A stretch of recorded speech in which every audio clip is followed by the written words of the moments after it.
The day I found out my mother was having an affair with my piano teacher, my father was eerily calm. All he said was that he wanted to hear me play one last piece, but as the final note faded into silence he left from the roof of our 3-story home. I watched him fall. I saw his body shatter against the flagstones, his blood staining the white roses in the garden a sickening crimson. From that moment on, the piano became my deepest, darkest nightmare. That's why on my wedding day, I told my wife Aurora, if you ever want to divorce me just play a song on the piano. Back then, she was just an unknown cover artist. She wrapped her arms around me, her embrace tight and fierce. Don't worry, she whispered. There will never be a piano in our house. 5 years later, Aurora was a sensation stopping singer songwriter. When a top luxury brand offered her a massive endorsement deal that required her to play piano in their commercial, she refused without a moment's hesitation. Watching the press conference, seeing the unwavering resolve in her eyes, I thought to myself, this is what true love looks like. A year after that, I came home early clutching the sheet music for a new song I just finished for her. But as I walked up the driveway I heard it. A melody, flowing from the open windows of our mansion. The sound of a piano. I found Aurora seated at a grand piano I had never seen before. A young man in a crisp white suit stood behind her, his arms wrapped around her as their fingers danced and intertwined across the black and white keys. When she saw me, Aurora's expression didn't change. She just gestured casually. Ethan, this is Leo. ATS your half-minus brother. He came to connect with family.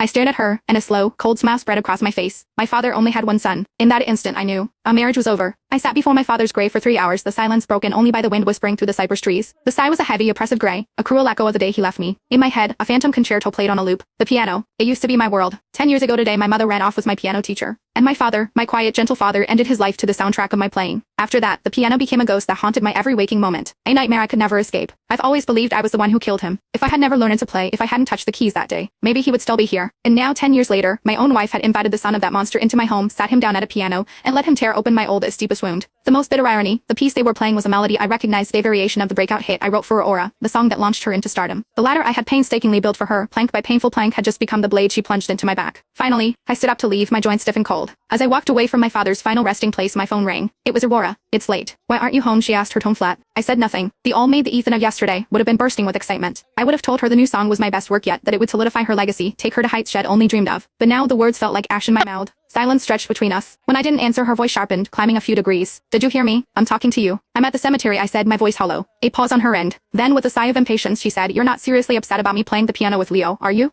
It's been 10 years, Ethan. Don't you think it's time to let it go? I wanted to scream, to rage, but a vicious cramp suddenly twisted my gut, so intense that the phone slipped from my grasp and clattered onto the pavement. I must have heard the thud, because her tone shifted instantly. Is it your stomach? Are you having an attack? She asked, a flicker of concern in her voice. Stay right where you are. I'm coming to take you to the hospital. All those years locked away in my studio, pouring my soul into her music, I'd forgotten to eat, to sleep, to take care of myself. The relentless bass had shredded my health, leaving me with a severe stomach condition. My hands trembling, I fumbled in my bag for my medication. I swallowed the pills, and after a few moments the razor-sharp pain began to dull. I pushed myself to my feet and started walking again. Just then, a sleek black car or his car screamed past me. It didn't even slow down. A moment later, my phone buzzed with a text. Leo twisted his ankle. It looks bad. Rushing him to the ER. Take your meds. I'll come back for you as soon as I can.